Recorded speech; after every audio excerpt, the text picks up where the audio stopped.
بكتير من الأحيان لما بناقش الأمور الدينية بيكون في حدا متضايق كيف أنا عم بنتقد الدين، والضياء هذا مش نادر إنه يوصل للعصبية والدفاع بشكل عدائي. فخلينا نطلع على هذا الضياء ونحلله. ليش بشكل عام ممكن إنه الواحد يتضايق من كلام حدا تاني؟ والجواب إنه في جزء منك شاعر بالتهديد، عشان هيك بتتضايق. يعني الإشي متعلق فيك أنت. إذا مثلا أجا حدا وسب عليك ممكن إنك تتضايق وتشعر بالغضب. ليش؟ لأنك بتحس بالإهانة. وليش بتحس بالإهانة؟ لأنه أنت شاعر بتهديد ضد احترامك لذاتك أو احترامك بين الناس. طيب، إذا احترامك لذاتك قابل للتهديد بمجرد أنك سمعت كلمة معينة، هذا الإشي يعني أنه أنت متزعزع من جوا، وأنك مش كتير واثق من حالك. بمعنى آخر، في جزء منك مصدق المسبة اللي سمعتها من الشخص الآخر، ومقتنع بأنه هاي المسبة بتوصفك لدرجة معينة، عشان هيك عصبت. افرض مثلا اجى نفس الشخص وحكى لك انه انت حلزوني، رح تتضايق؟ على الاغلب لا. ليش؟ لانك انت عارف ومتأكد انه انت مش حلزوني. فكلام هذا الشخص رح يكون غريب بالنسبة لك. انا حلزوني؟ شو جاب عجاب؟ طيب ليش هذا النوع من التفكير العقلاني ما اجاك لما سمعت المسبة الاولانية اللي شعرت بالاهانة تجاهها؟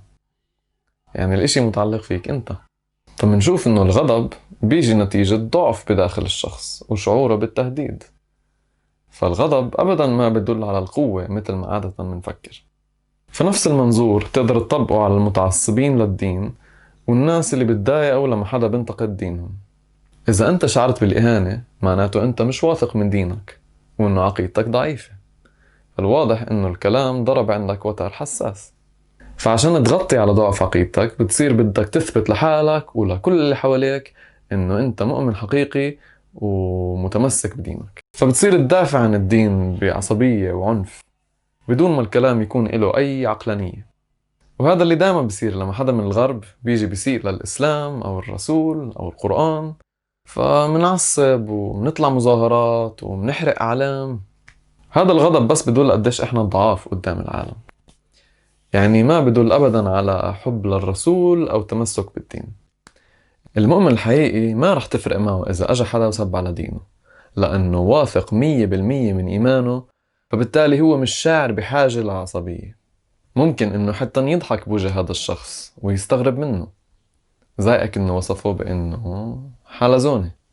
وبرضه إذا أنت مآمن بعظمة الله اللي هو نزل الدين، معناته المفروض كمان تآمن إنه الله في غنى عن إنك أنت تيجي وتدافع عن هذا الدين.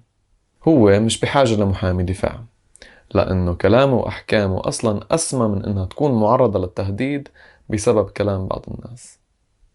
صح ولا لا؟